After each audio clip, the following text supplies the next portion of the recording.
Javika. Next, I invite Jivika to present prayer activity. ಎನ್ನ ನಡೆಯುವುದೊಂದೇ ಪರಿ, ಎನ್ನ ನುಡಿಯುವುದೊಂದೇ ಪರಿ, ಏನೊಳಗೇನೂ ಶುದ್ಧವಿಲ್ಲ ನೋಡಯ್ಯ. ನುಡಿಗೆ ತಕ್ಕ ನಡೆಯ ಕಂಡರೆ ಕೂಡಲ ಸಂಗಮ ದೇವ ತನ್ನೊಳಗಿಪ್ಪನಯ್ಯ. ಧನ್ಯವಾದಗಳು.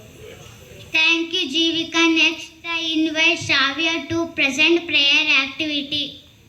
ಚಳಿಗಾಲ ಬಂದಾಗ ಎಷ್ಟು ಚಳಿ ಅಂದರು, ಬೇಸಿಗೆ ಬಂದಾಗ ಕೆಟ್ಟ ಬಿಸಿಲು ಅಂದರು, ಮಳೆ ಬಂದರೆ ಶನಿ ಇದು ಬಿಡಲ್ಲ ಅಂದರು. ಈ ನರ ಮನುಷ್ಯನನ್ನು ಮೆಚ್ಚಿಸಲು ಯಾವ ವಸ್ತು ಇಲ್ಲ. ಜೋಕೇಶ್. ಧನ್ಯವಾದ.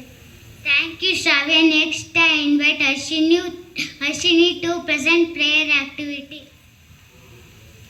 Now I am going to introduce pronouns.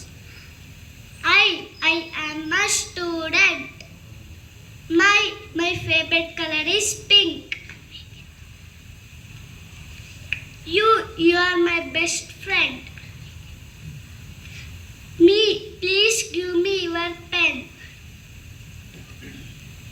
He is my father. She is my sister. It is my book. We are children.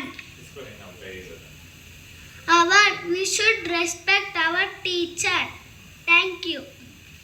Thank you Ashwini. Next I invite Dhanyashi to present prayer activity. ಶೀಶಿಕೆ ರಾಗಿ, ಸಾಸಿವೆ ಕಾರದ ಸಿರಿಧಾನ್ಯ ರಾಗಿ. ರಾಗಿ ತಿಂದವ ಜೀವನದಲ್ಲಿ ನಿರೋಗಿ. ಪೌಷ್ಟಿಕಾಂಶದ ಆಗರ ನಾನು, ಸಕ್ಕರೆ ಕಾಯಿಲೆಗೆ ರಾಮಬಾಣ ನಾನು. ಬಡವರ ಆಹಾರವಾಗಿದ್ದ ನನಗೆ ಈಗ ಸಿರಿವಂತರ ತಟ್ಟೆಯಲ್ಲಿಯೂ ಸ್ಥಾನ ಉಂಟು. ದೇಹಕ್ಕೆ ತಂಪು ನನ್ನ ಅಂಬಲಿ, ನನ್ನ ಬಳಕೆ ನಿರಂತರವಾಗಿರಲಿ. ನನ್ನ ಹೆಸರು ರಾಗಿ, ರಾಗಿ ತಿಂದವ ನಿರೋಗಿ. ಧನ್ಯವಾದಗಳು.